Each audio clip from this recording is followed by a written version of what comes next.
마태복음 1장 18절로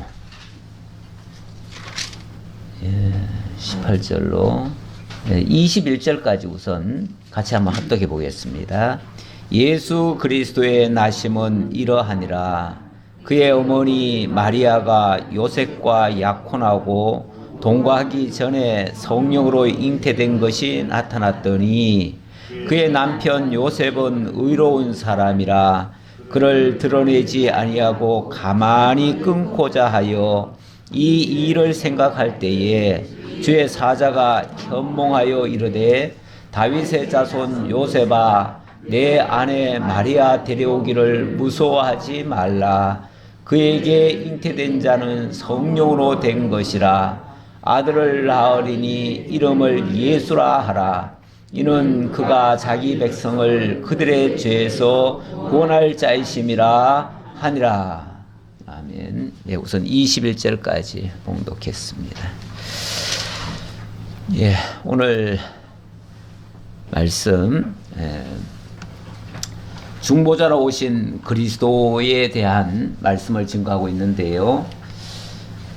그리스도께서 하나님과 우리 사이에 중보자로 오셨습니다. 중보자로 오셨는데 중보자로 오실 때의 그 모습이 성경을 이루신 것입니다. 성경 말씀대로 오신 것입니다. 그래서 성경대로 출생하셨다는 사실부터 소개를 하는데 1, 2장의 내용이 지난주에는 아브라함과 다윗의 자손 예수에 대해서 1장 1절로부터 17절 그 계보를 소개해 드렸습니다. 그리고 오늘은 그 계보를 따라 오신 그분이 바로 동정녀로 탄생하신 하나님의 아들 그리스도시다 라는 증거입니다. 그 내용을 1장 마지막까지 하고요.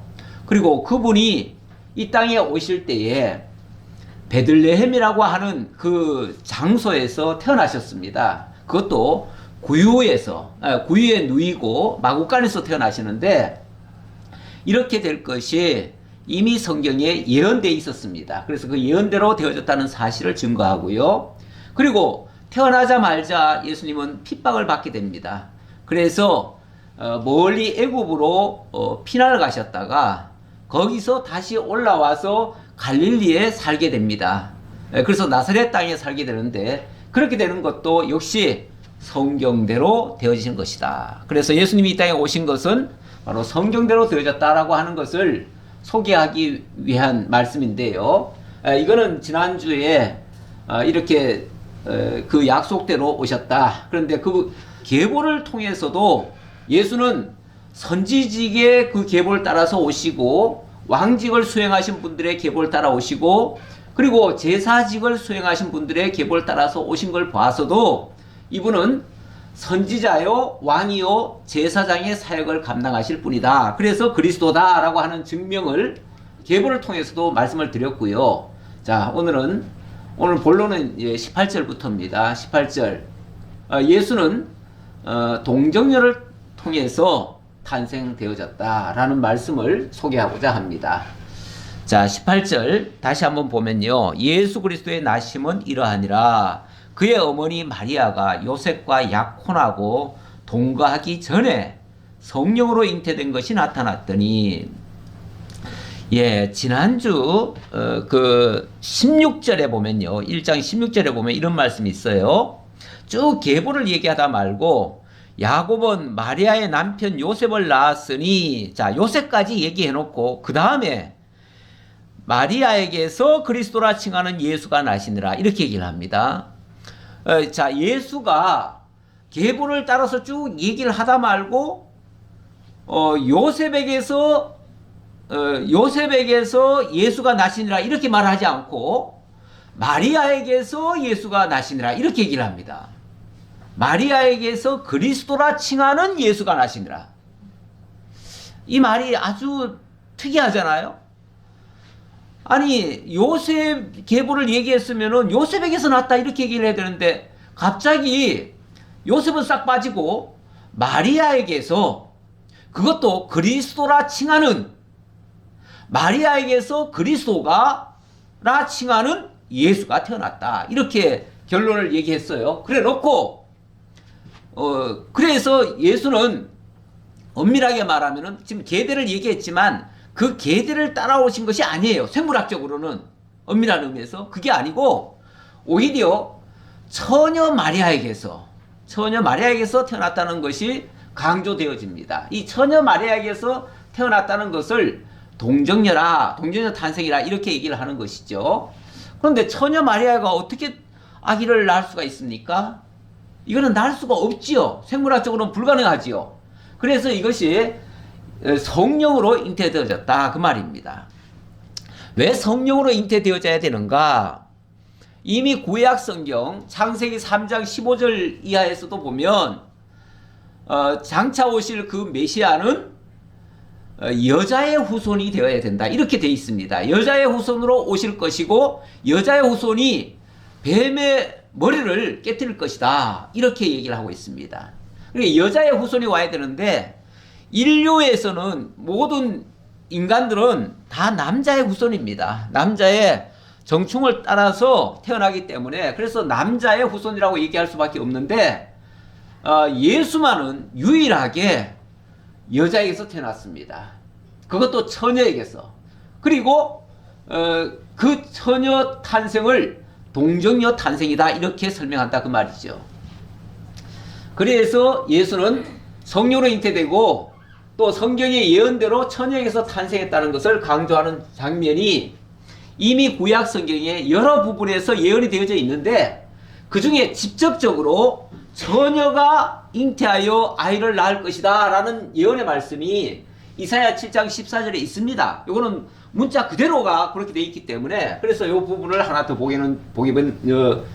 좀 살펴보려고 하는데요. 그러므로 주께서 친히 징조를 너에게 주실 것이라. 친히 징조를 주실 것이라 이렇게 얘기를 하네요. 징조. 요 징조를 주시겠다. 그러면서 요 징조가 일종의 표적이지요. 표적. 무슨 표적인가? 그리스도라고 하는 표적이다 그 말이죠. 그러니까 뭐 그냥 처녀가 아기를 낳아서 참 신기하다 차원이 아니라 그가 일반 보통 사람이 아니라 하나님의 아들 그리스도라는 것을 증명하는 그 표적이다 그 말이죠. 이것이 주께서 친히 주시는 징조다. 보라 처녀가 잉태하여 아들을 낳을 것이요 그의 이름을 임마누엘이라 하리라.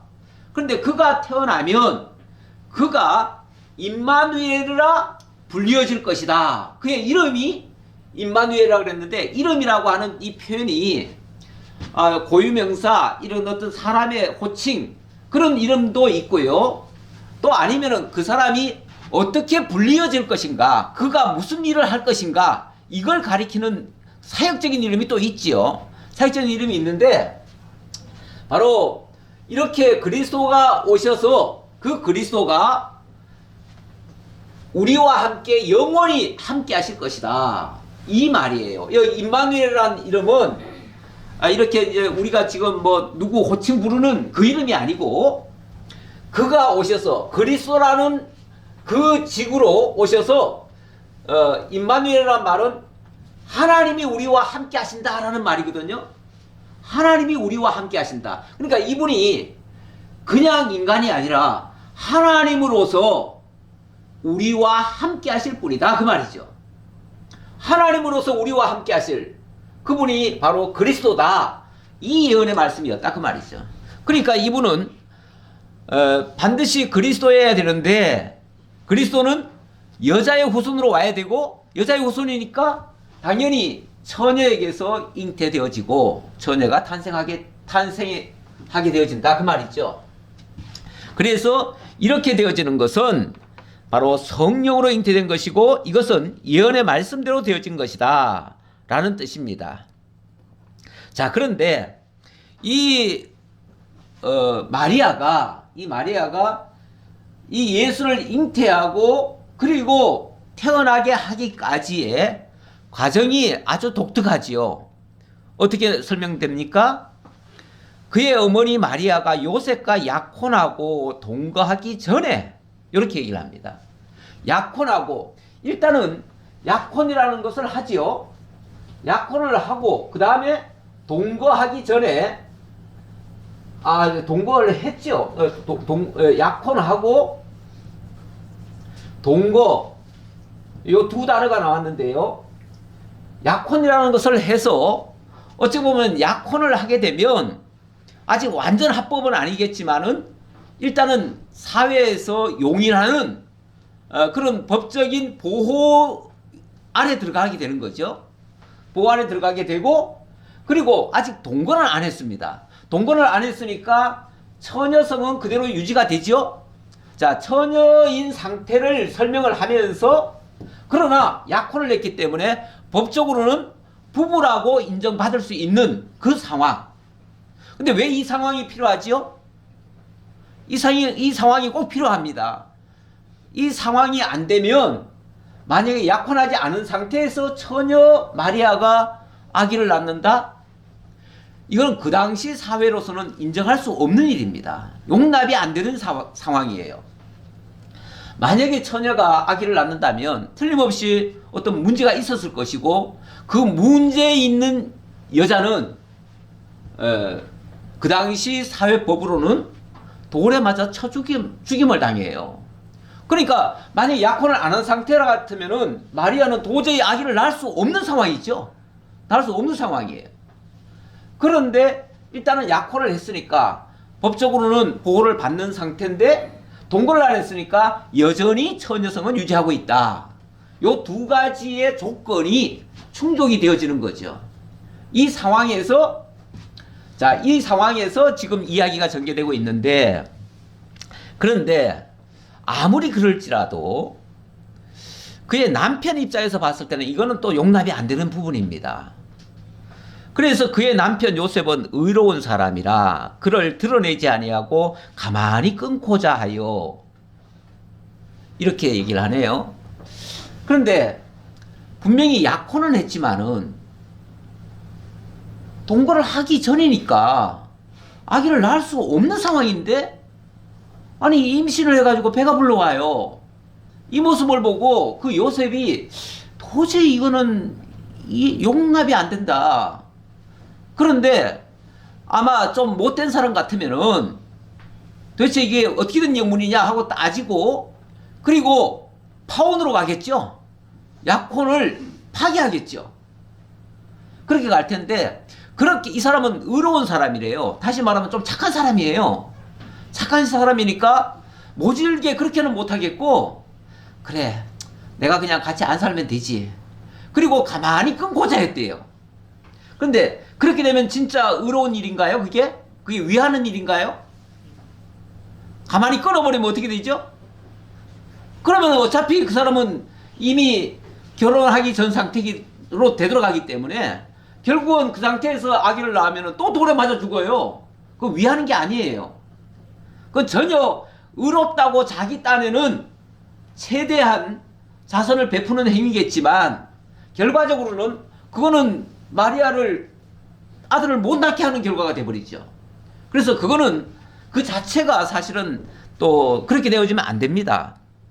그러나 사람의 생각으로는 그게 최선이라고 생각해서, 그래 내가 안 데리고 살면 되지, 그만이지, 그러면서 조용히 끊고자 했대요.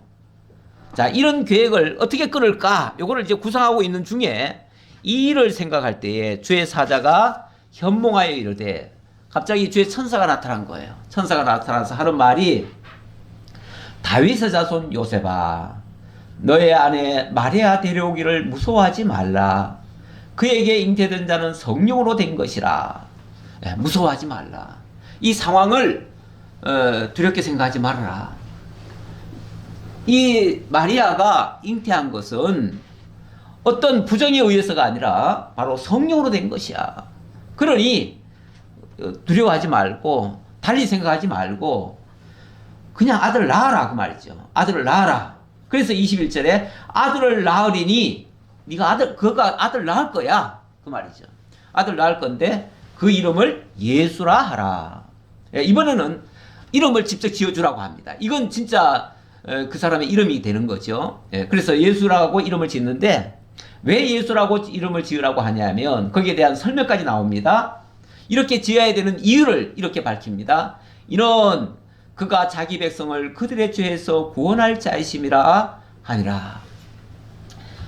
이 아기는 자기 백성을 그들의 죄에서 다 구원할 자이다. 구원자다 그 말이죠. 구세주다 그 말이죠.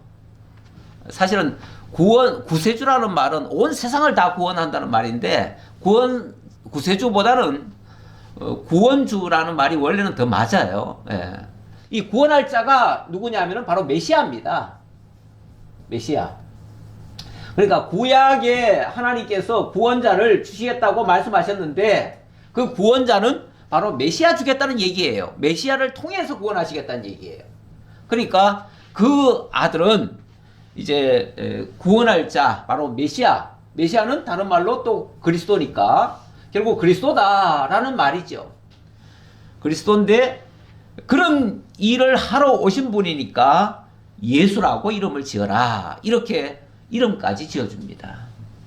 성경에 보면은 그 아기를 낳을 때 이름까지 지어주라고 하는 예가 종종 나옵니다. 뭐 이삭도 그랬고요. 뭐 여러 사람 있지요. 삼손도 그랬고 또 사무엘도 그랬나요? 자관 이 이름까지 지명하는 예가 참 많았는데 예수도 이름을 그대로 지어주라고 그랬습니다. 그러면서 왜 그렇게 해야 되느냐 하면 이 모든 일이 된 것은 주께서 선자로 하신 말씀을 이루려 하심이니 이르시되.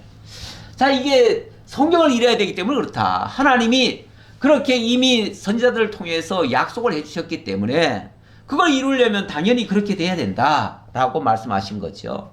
그러면서 어떻게 선자가 예언을 했는데 라고 하면서 구약 성경을 가져옵니다. 가져오는 말씀이 23절에 보라 처녀가 잉태하여 아들을 낳을 것이요 그의 이름은 임마누엘이라 하리라 하셨으니 이를 번역한즉 하나님이 우리와 함께 계시다 함이라.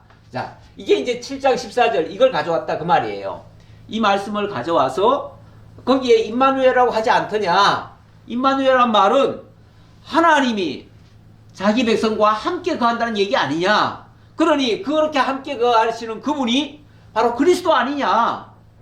그래서 그 그리스도라고 그 그리스도가 하실 일이 구원이니까 그 구원이라는 이름으로 예수라고 이름 지어라. 이렇게까지 다 일러줬다는 거죠. 이게 상충되는 말이 아니고요. 어떤 사람은 아니 왜 예수라고 이름 지으라고 했는데 왜 또 임마누엘이란 말이 왜 나오느냐. 왜 이름이 두 개냐 이러는데 이름이 두 개가 아니고 하나는 그분이 하실 일을 얘기하는 거예요. 그리고 그분의 그 존재를 얘기하는 거예요. 그분은 영원한 임마누엘이에요. 영원한 그리스도시고 그 그리스도가 우리와 함께하는 그 상태를 임마누엘이라고 하는 거죠. 그러니까 하나님이 우리와 함께하기 위해서 다시 말하면 중보자로 오셔서 하나님과 우리를 하나로 연결시켜 주시기 위해서 오실 그분이시다 라는 얘기죠. 그걸 임마누엘이라고 해요. 임마누엘이라는 말이 참 좋은 것 같아요. 예. 요셉이 잠에서 깨어. 예, 이거는 이제 사실은 꿈속에서 알려준 하나님의 계시의 말씀입니다. 잠에서 깨어 일어나 주의 사자의 분부대로 행하여 그의 아내를 데려왔으나 아들을 낳기까지 동침하지 아니하더니 나음의 이름을 예수라 하니라. 자, 약혼은 했고 그래서 머뭇거리다가 자 데려왔습니다. 데려왔다는 얘기는 결혼식을 했다 그 말이죠. 결혼식을 했으면서도 결혼을 했지만은 동침하지는 않았다.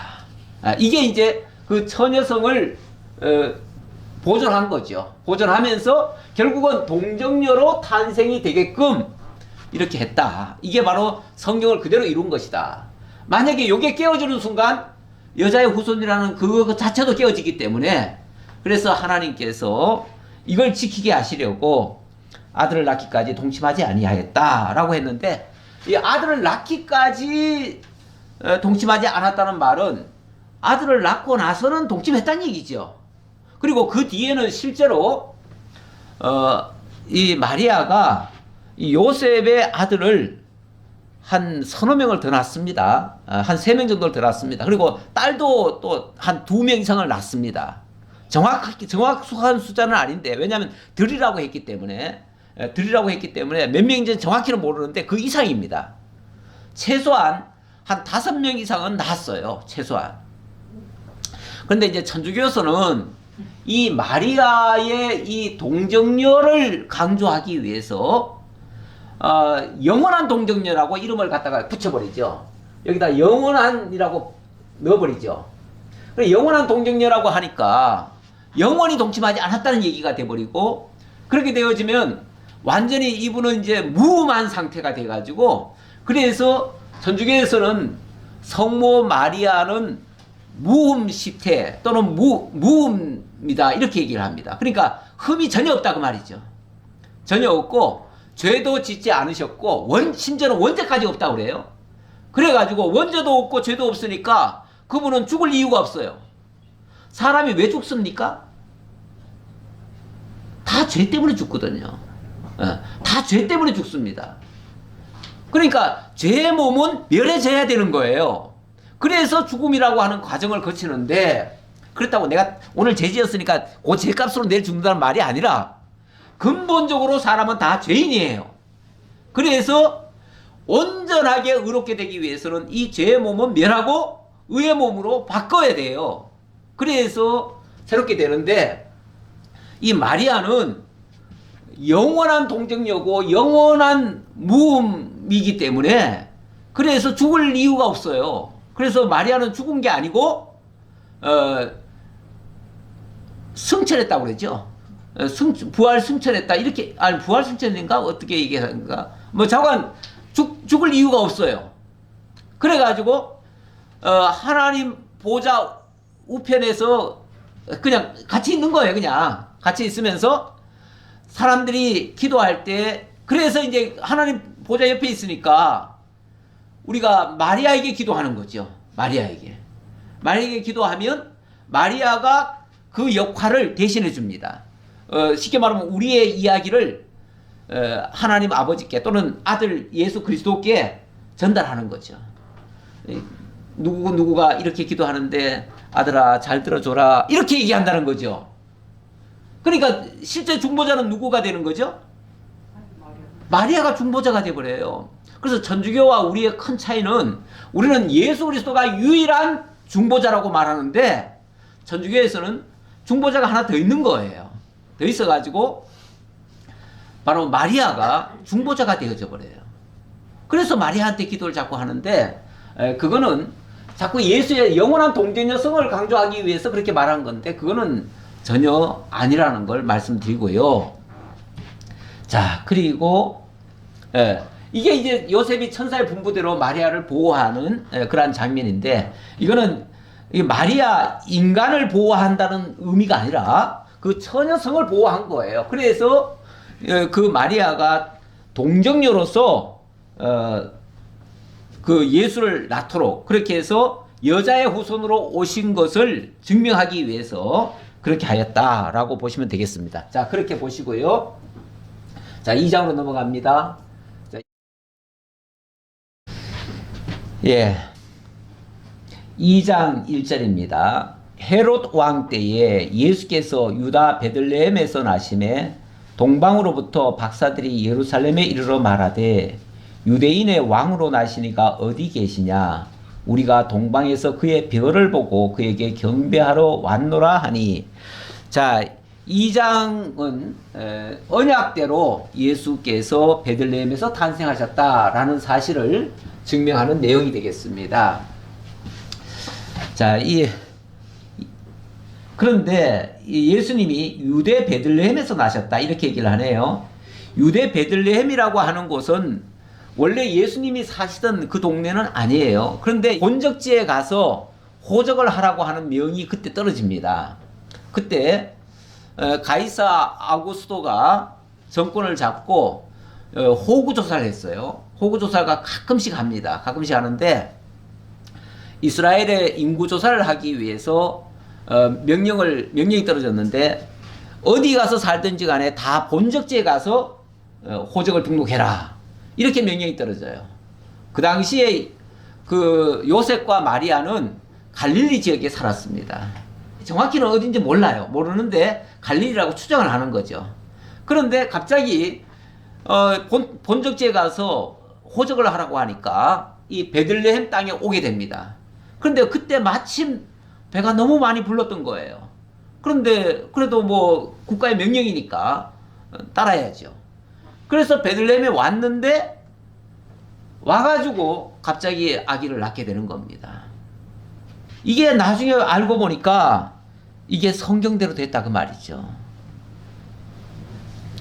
그런데 그때 유대 베들레헴에서 베들레헴에 동방에서 박사들이 와요. 박사들이 예루살렘에 와가지고 말하기를 유대인의 왕으로 나시니가 어디 계시냐 이런 질문을 해요. 그러니까 이런 질문을 했다고 하는 것은 그 예루살렘이라고 하는 것은 유대 지역의 수도지요. 유대의 수도가 아니라 전 이스라엘의 수도지요.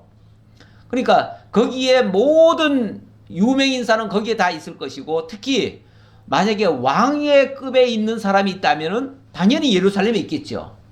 근데 이 박사들이 동방에서 한 별을 보고 여기까지 왔대요. 와가지고 하는 말이 당연히 이제 예루살렘에 있겠거리 하고 예루살렘에 왔는 모양인데 오다가 아마 별을 놓친 것 같아요. 놓치니까 계속 따라오다가 갑자기 놓치니까 이 예루살렘에 가가지고 사람들한테 물은 거예요. 높은 사람들한테 물었겠죠. 우리가 동방에서 한 큰 별이 나타나길래 그 별을 보고 찾아왔습니다. 그런데 옛날에 그 동방에는 그런 일종의 예언의 말씀이 있었습니다. 그 예언의 말씀에 의하면은 한 큰 별이 나타나면 메시아가 온다는 얘기입니다. 그런 얘기를 하면서 자기들이 예루살렘에 와가지고 그 얘기를 하는 거예요. 그러니까 갑자기 예루살렘에 소동이 일어났어요. 큰 별이 나타났고 큰 별은 곧 메시아를 가리키는 말이니까 어떻게 된 거냐 알아보라. 그러니까 애기 낳은 곳이 없잖아요. 자, 이 얘기를 듣고 헤로드 왕과 온 예루살렘이 듣고 소동한지라. 이게 무슨 일이냐. 메시아가 오다니. 이 메시아가 온다는 것을 사실은 이스라엘 민족 같으면은 다 고대했어야죠. 당연히 기다리고 고대하죠. 그런데 이 헤롯 대왕 입장에서는 자기가 지금 자기 민족도 아닌 이스라엘을 지금 다스리고 있거든요. 이 사람은 원래 이두메 사람입니다. 이두메 사람이 에돔 족속이죠. 에돔 족속이 유대 땅에 와가지고 권력으로 로마의 권력에 빌붙어가지고 지금 다스리고 있는 중인데 만약에 여기에 이스라엘을 구원할 메시아가 등장했다면은 자기의 정적이 되잖아요. 그러니까 이 헤롯 대왕 입장에서는 그가 제거의 대상이 되는 거죠. 그를 환영하는 입장이 아니라 그를 막아야 되는 입장이 되는 것이죠. 그래서 소동이 일어난 거예요. 뭐 한편에서는 기다리는 사람들의 소동이 있을 수도 있지만 그래서 왕이 사람들을 부릅니다. 대제사장, 성경에 대해서 알고 있는 사람들 다 불렀어요. 그래서 왕이 모든 대제사장과 백성의 서기관들을 모아 그리스도가 어디서 나겠느냐 물으니 자, 분명히 그 큰 별을 보고 왔다면 메시아예요. 그러면은 그 메시아가 어디서 나겠느냐라고 물었어요. 그랬더니 이르되 유대 베들레헴이오니 이는 선자로 이렇게 기록된 바 또 유대 땅 베들레헴아 너는 유대 고을 중에서 가장 작지 아니하도다. 사실은 그 지역이 작은 동네거든요. 작은 동네인데 뭐라고 그러냐면 그 지역이 가장 작지 아니하다. 거기서 왜냐하면 큰 인물이 나올 거니까 그렇다 그 얘기죠. 왜냐하면 내게서 한 다스리는 자가 나와서 내 백성 이스라엘의 목자가 되리라 하였습니다. 그 조그마한 동네에서 큰 목자가 나올 것이다 라고 예언이 되어 있기 때문에 그래서 그 도시는 결코 작은 도시가 아닐 것이다 이렇게 얘기했다는 거예요. 그런데 그 예언의 말씀이 사실은 몇 군데가 있습니다. 몇 군데가 있는데 대표적으로 딱 집어서 얘기하는 곳이 미가서 5장 2절입니다. 여기 보면 베들레헴 에브라다야, 너는 유다 족속 중에 작을지라도 이스라엘을 다스릴 자가 네게서 네게로 나올 것이라. 그 땅에서 이 유다에게로 나올 것이다 그 말이죠. 예, 그러니까 이스라엘의 그리스도로 나올 것이다. 그런데 그분의 그 근본은 상고의 영원에 있느니라. 이 그리스도는 이 세상에 태어난 새로운 한 인간이 아니고 근본이 영원 상고에 계시던 그분이 오실 것이다 그 말이죠. 그러니까 이분은 바로 그리스도다 그 말이죠. 그리스도가 이렇게 오실 것이다. 이 베들레헴 땅에서, 이 베들레헴이 또 우리가 익히 알기를, 그곳은 누구 고향이죠? 다윗의 고향이죠. 다윗의 고향입니다. 다윗의 고향 더 거슬러 올라가면 여기 베들레헴 에브라다야 이렇게 얘기하는데, 이 베들레헴과 에브라다는 원래는 사람 이름이에요. 사람 이름이고 유다의 자손 가운데 있는 이름입니다. 그 형제들이에요. 그런데 그 형제들이 모여 살던 지역이 바로 이 지역이고, 그러다 보니까 이 사람들이 쉽게 말하면 성주가 돼가지고 그 동네를 살면서 여기는 베들레헴 땅이야, 여기는 에브라다 땅이야, 이렇게 얘기를 했던 거예요. 그 지역에서 누가 나중에 태어나냐 하면은 거기에 다윗이 태어납니다. 그래서 다윗이 이 베들레헴에서 태어나가지고 거기서 자라서 목동이 됐다가 나중에는 왕이 되어지죠. 예. 그랬던 동네인데, 그곳에서 그 작은 이스라엘, 육적인 이스라엘만 다스리는 자가 아니라 영원히 다스릴 자가 나올 것이다. 거기서 메시아. 그래서 아브라함과 다윗의 자손 예수 그리스도가 이곳에서 올 것이다 라고 예언되었는데 그대로 됐다는 얘기예요. 이 베들레헴, 자 일단은 그 사람 이름이기도 한데요. 그런데 이 베들레헴이라고 하는 것은 원래 두 단어가 합쳐져서 만들어진 합성어입니다. 합성어인데 무슨 뜻이냐면은 원래 베이트라고 그러는데요. 이게 일종의 집이라는 얘기입니다. 하우스, 집을 가리키고, 레헴이라고 하는 게 이게 브레드, 이게 빵이라는 뜻이에요. 떡, 우리말로는 떡이에요. 그래서 이 집과 떡이 합쳐지면 무슨 집이죠? 떡집이죠. 오늘날로 말하면 방앗간이죠. 방앗간 같은 곳이에요. 예, 이 떡집이에요. 떡집인데 그 떡집에서 예수가 태어납니다. 근데 이게 참 너무나 놀라운 게요. 구약 성경에 보면, 구약에 보면은 그 성전 안에 떡상이 있죠. 그 떡상에 떡이 놓입니다. 그 떡이 이스라엘 12지파가 먹을 12덩어리 떡이 매일같이 올려집니다. 그러면은 그 떡상의 떡을 이스라엘 민족이 먹고 살아간다는 얘기예요. 그걸 가리킨 거예요. 가리켰는데 예수님이 이 베들레헴 땅에 태어나가지고 거기서 누이는 곳이 어디죠? 그게 바로 구유입니다. 구유인데, 구유라는 말이 일반적으로는 그 의미를 잘 모르시는 분들도 있더라고요. 그런데 우리말로 하면 이게 짐승의 먹이통이에요. 여물통이에요, 여물통. 그게 구유예요. 이게 굉장히 구유 그러니까 굉장히 포근하고 아주 폭신폭신한 시몬스 침대 같은 그런 느낌을 이해하실 텐데, 그런 게 아니고요. 짐승의 먹이통이에요. 아기를, 세상에 갓 태어난 아기를, 그럼 어디서 태어났다는 거예요? 그 마구간에서 태어났다는 얘기잖아요. 마구간에서 태어나가지고 구유에 누일 데가 없으니까 구유에다가 누였어요. 얼마나 천한 상태로 지금 태어난 겁니까? 그런데 태어나가지고는 결국은 짐승의 먹잇감으로 올려진 거나 마찬가지예요. 그런데 이거를 누가복음에서는 뭐라고 그러냐면 이렇게 얘기를 하네요. 오늘 누가복음 2장 11절에 오늘 다윗의 동네에 너희를 위하여 구주가 나셨으니 곧 그리스도 주시니라. 너희가 가서 강보에 쌓여 구유에 누워 있는 아기를 보리니 이것이 너희에게 표적이니라. 이렇게 얘기를 하네요. 표적. 이게 표적이래요. 그러니까 왜 하필 이런 곳에 태어나야 돼요? 왜 이런 곳에 누워야 돼요? 이게 그리스도인 증거야 그 말이죠. 그리스도인 증거야. 왜요? 그리스도가 뭐 하시는 분인데요? 우리를 위하여 희생하러 오신 분이야.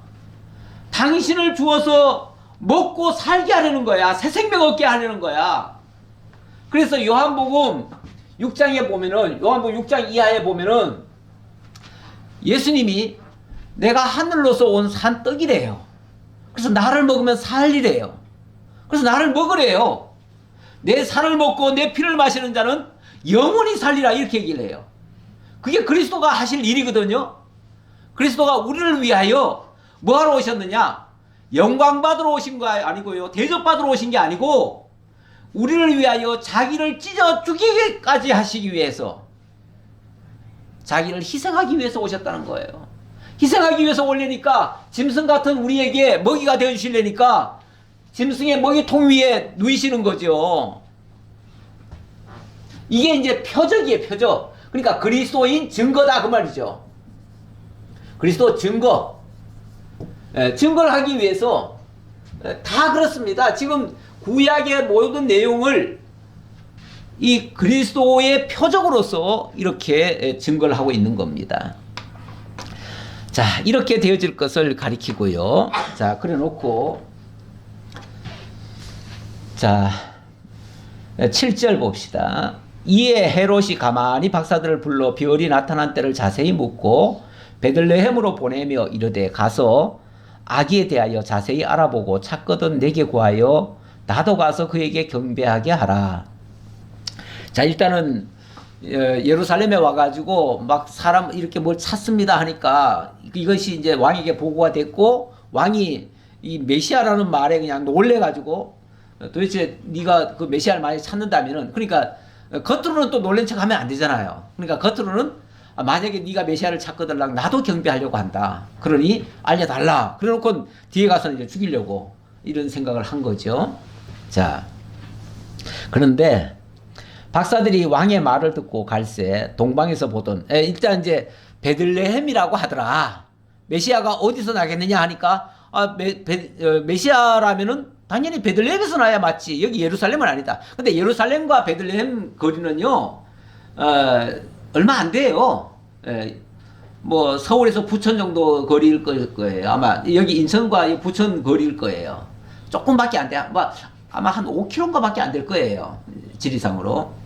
그러니까 뭐 거기서 그 옆 동네인 거죠. 뭐 옆 동네. 예. 그래서 거기 가서 그 말을 듣고 이제 가려고 그쪽 방향을 딱 잡으니까 앞에 다시 별이 나타난 거예요. 예. 그러니까 방향을 잃었던 거죠. 별이 사라진 건 아닐 거예요. 방향을 잃었을 것이고, 이 별이라고 하는 게 이 사실은 요즘도 뭐 물론 이 시대와 우리 지금 시대는 다르겠지만은 이 도해지로 갈수록요 별 같은 건 잘 안 보입니다 원래. 물론 지금은 그때는 뭐 불을 그렇게 많이 켰겠나 싶은데, 어쨌든 예루살렘은 그래도 화려한 곳이잖아요. 거기는 참 이 예루살렘은요 그 당시로는 굉장히 화려한 도시입니다. 그러니까 아마도 거기는 불이 많이 켜져 있을 테고, 불이 많이 켜진 곳에서는, 화려한 곳에서는 원래 별은 사라지는 겁니다. 그런데 어쨌든 그쪽 방향을 잡고 움직이니까 거기서 별이 나타났다. 다시 보였다 그 말이겠죠. 그래서 그 별의 인도를 따라서 쭉 가다 보니까 별이 어느 한 곳에 딱 머무는 거예요. 그런데 거기가 마구간인 거예요.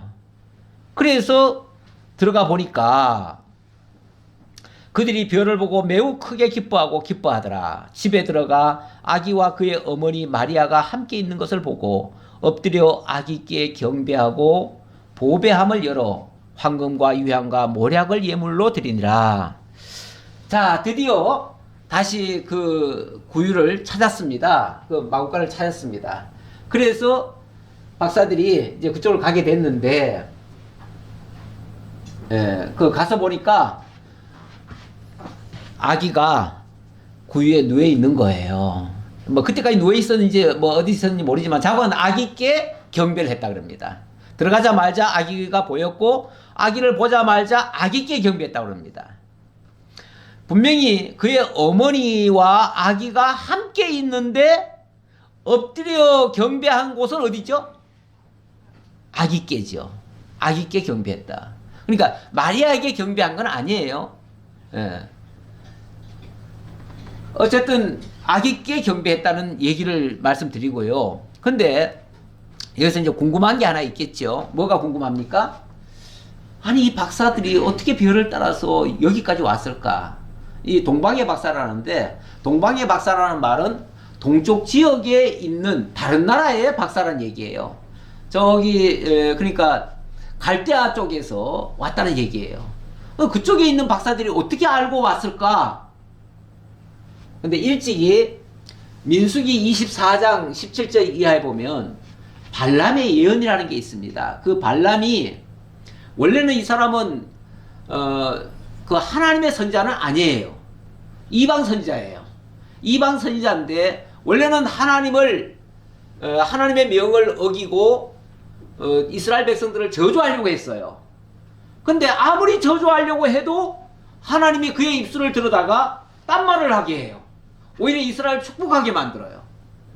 그래서 나중에는 뭐라고까지 얘기하냐면 하나님의 이상을 보는 자라고 그래요. 자기를 하나님의 이상을 보는 자인데, 하나님이 내게 보여주시기를 세상에 이런 것을 다 보여주신다 하면서 한 말이 이 얘기예요. 내가 그를 보아도 이때의 일이 아니며 내가 그를 바라보아도 가까운 일이 아니로다. 이게 금방 일어날 일은 아니에요. 먼 미래에 있을 일이에요. 그런데 한 별이 야곱에게서 나오며 한 규가 이스라엘에게서 일어나서, 여기 한 별, 자, 한 별과 한 규 이렇게 얘기를 했는데, 예, 여기 한 별, 한 규, 이 규라고 하는 게 이게 왕의 홀이잖아요. 왕. 그러니까 왕의 상징물이죠.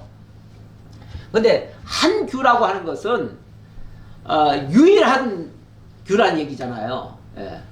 근데 이것이 야곱에게서 나온다는 말은 이건 이스라엘이라는 얘기고, 이스라엘이 뭐 작은 한 나라일 수도 있지만은 이게 이제 결국은 만왕의 왕이라는 뜻으로도 이해할 수 있어요. 예. 그래서 그 만왕의 왕이 이스라엘에게서 일어나서 모압을 이쪽에서 저쪽까지 쳐서 무찌르고 또 셋의 자손들을 멸하리로다 이렇게 얘기를 했는데, 모든 대적자들, 모든 그 하나님을 대적하는 자들을 다 심판하러 온다 그 얘기예요. 그러니까 이분이 바로 메시아인 거예요.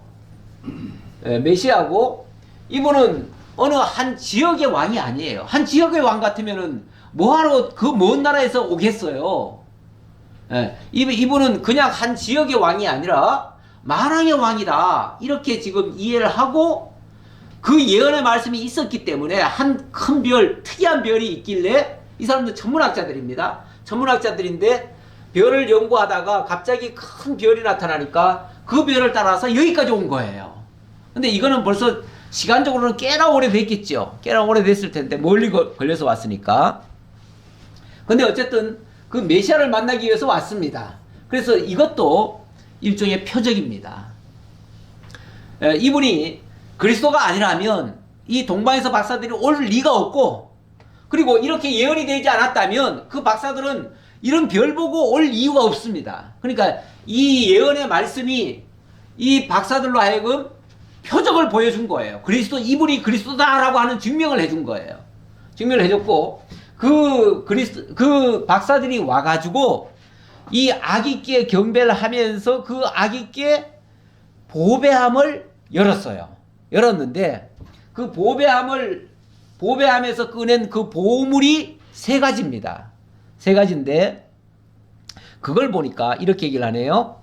보배함을 열어 황금과 유향과 모략을 예물로 드리니라 그랬는데, 이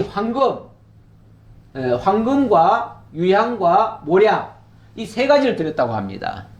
근데 이게 참 특이해요. 우리가 일반적으로 좋은 걸, 최상급을 뭘 드리려고 하면 뭐 황금은 이해가 돼요. 그렇죠? 근데 유향을 그렇게 예물로 드릴까요? 더군다나 이 모략이라고 하는 거는 이건 일종의 방부제거든요. 특히 사람이 죽으면은 그 시체를 썩지 않게 하기 위해서 넣어주는 그 모략이에요. 방부제예요, 지금으로 말하면. 그리고 유향이라고 하는 것도, 이 향이라고 하는 게 그냥 일반적인 뭐 최고급의 향이 아니고, 이거는 그 뭐예요? 아마 그 화산에서 나오는 그런 걸 거예요. 그런 향일 텐데, 이 향이라고 하는 게 구약의 그 성전에서 제사 드릴 때 보면은 모든 제물 위에, 모든 것 위에 반드시 위에다 유향을 얹으라고 그랬어요. 그 유향에서 아주 독특한, 아주 사실은 그 좋은 냄새가 아닙니다. 사실은 좋은 냄새가 아닌데 자관 그 강력한 향기가 위로 올라가 가지고 그 쉽게 말하면 앞에 장막을 쳐놓은 장막 안으로 들어가서 지성소까지 들어가는 것이 유향입니다. 그래, 이거는 요한계시록에 보면 뭐라 그러냐면 이 향은 성도들의 기도라 이렇게 얘기를 하는데, 다시 말하면 백성들이 하나님의 뜻을 깨닫고 하나님께 기도하면 그 기도의 응답으로 하나님이 또 말씀을 주십니다.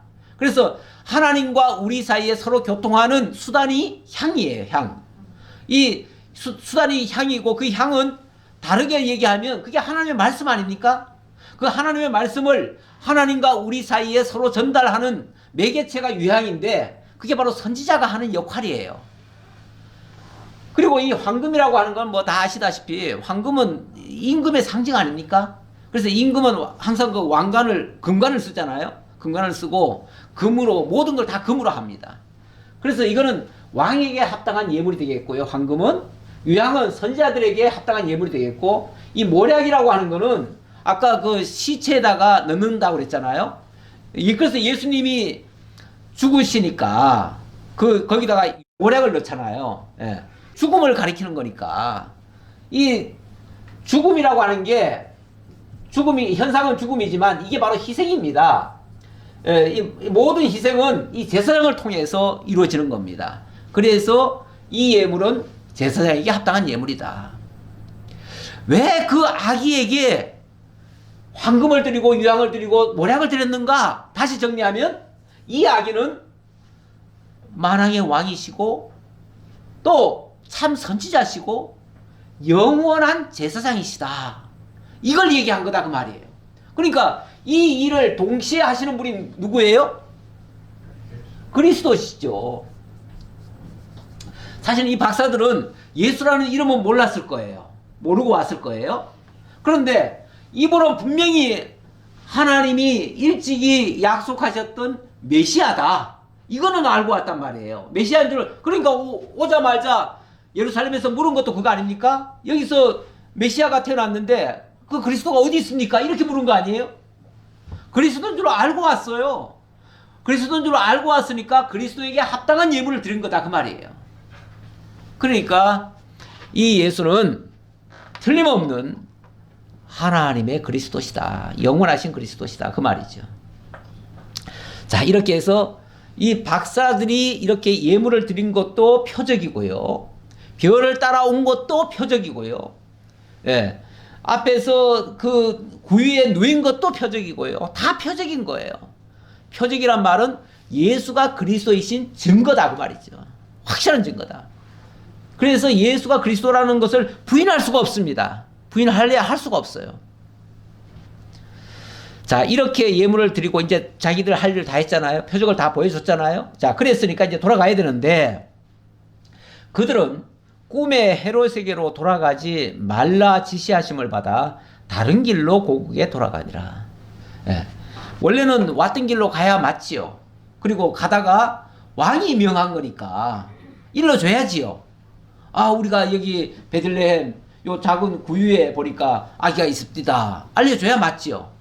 그런데 천사가 그리 가지 말고 딴 데로 가라. 길을 돌아가라 그 말이죠. 그래가지고 다른 길로 그냥 가버렸어요. 그래서 여기에 열받은 헤롯이 어떻게 할까요? 그 얘기는 오늘 시간이 다 돼서 오늘은 못하겠고요. 다음 주에 하도록 하겠습니다. 근데 이렇게 뭐 여러 가지 이제 사건들이 일어나는 거 아니겠어요? 일종의 사건들이 일어나는데 이런 일들이 우연히 일어나는 게 아니고 하나님의 말씀을 이루는 걸로 연결이 되어집니다. 그래서 정말 어느 거 하나도 예수가 그리스도이심을 부인할 수 없도록 그렇게 인정할 수밖에 없도록 우리에게 알려주고 있습니다. 이걸 깨닫고 어떻게 우리가 예수를 그리스도로 안 믿을 수 있겠습니까?